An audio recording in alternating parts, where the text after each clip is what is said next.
Hello viewers, welcome to our channel DB Vlogs.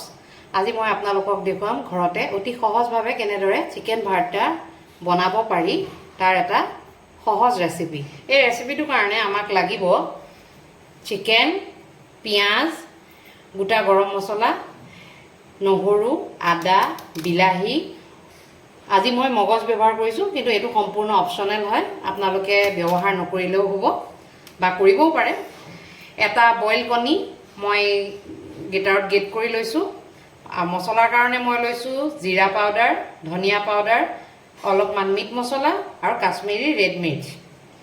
চিকেনখিনি মই প্ৰথমতে বইল কৰি লৈছো আৰু বইল কৰোতে পানীখিনিত মই অকণমান ভিনেগাৰ দি লৈছো।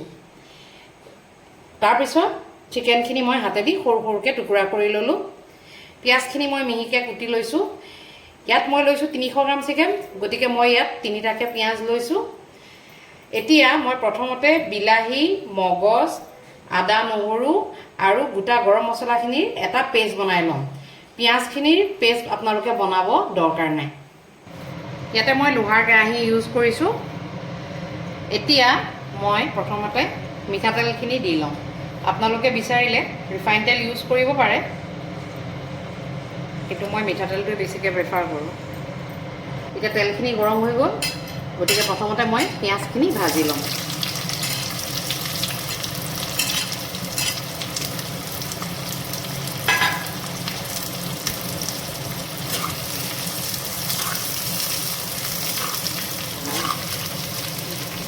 এতিয়া পিঁয়াজখিনি মই অকণমান ৰঙচুৱা হোৱালৈকে ভালকৈ ভাজি ল'ম।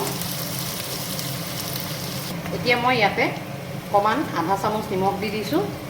আপোনালোকে আপোনাৰ জোখ অনুযায়ী দি ল'ব। আধা চামুচ হালধি মই দিছোঁ। যিহেতু এয়া ঘৰুৱা হালধি, গতিকে অকণমান কম দিলে হয়।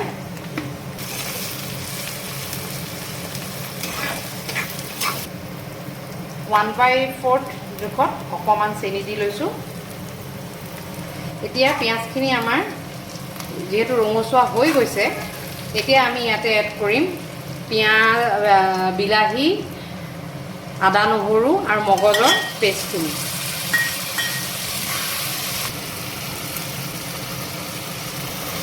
এতিয়া আমি ইয়াত লাহে লাহে মছলাখিনি এড কৰিম। প্ৰথমতে আমি ইয়াত দিব লাগিব কাশ্মীৰী ৰেড চিলি পাউডাৰ। ইয়াতে দিম আমি হাফ স্পুন জিৰা,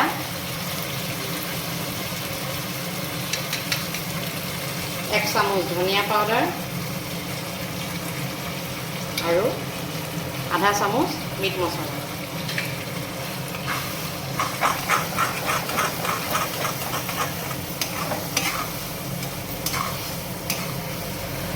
এতিয়া ঠিক মছলাখিনি অকণমান আমাৰ ভাজি হৈছে, গতিকে ইয়াতে মই যিটো বইল কণী গেট কৰি থৈছিলোঁ সেইটো দি দিম। যিহেতু কণীৰ এটা গুণ থাকে, এনেদৰে মছলাত ভাজি লোৱাৰ লগে লগে কণীৰ সেই কেঁচেমা গুণটো নাথাকিব।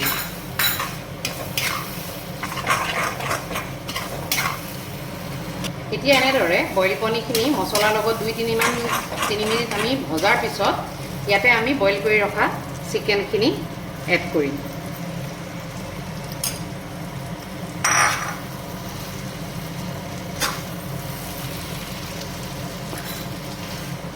এতিয়া এনে আমি চিকেনখিনি 2-3 মিনিটমান ফ্ৰাই কৰি ল'ম।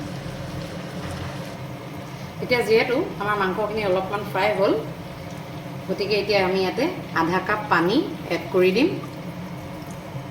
বৰ বিশেষ পানীৰ প্ৰয়োজন নাই।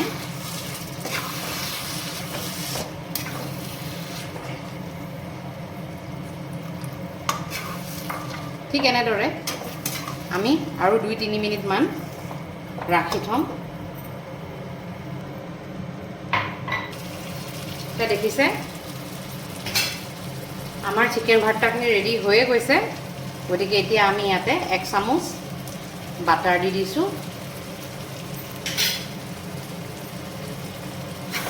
বাটাৰ দি ভালদৰে আমি লৰাই দিম।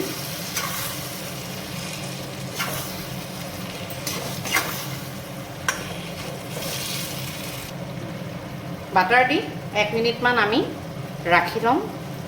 আৰু এতিয়া আমাৰ চিকেন ভাৰ্তা অলমোষ্ট ৰেডি হৈয়ে গ'ল। গতিকে এতিয়া আমি ফ্লেমটো বন্ধ কৰিম। এয়াই হ'ল আমাৰ আজিৰ চিকেন ভৰ্তা। এতিয়া মই অকণমান মান ধনিয়া লৈ ইয়াক গাৰ্নিছ কৰি দিম। যদি আজি আপোনালোকক আমাৰ এই ৰেচিপিটো ভাল লাগিছে তেন্তে আপোনালোকে আমাৰ চেনেলটো লাইক এণ্ড ছাবস্ক্ৰাইব কৰিব। আৰু যদি যিকোনো ৰেচিপি আপোনালোকে জানিব বিচাৰে তেন্তে কমেণ্ট বক্সত আমাক কমেণ্ট কৰিব।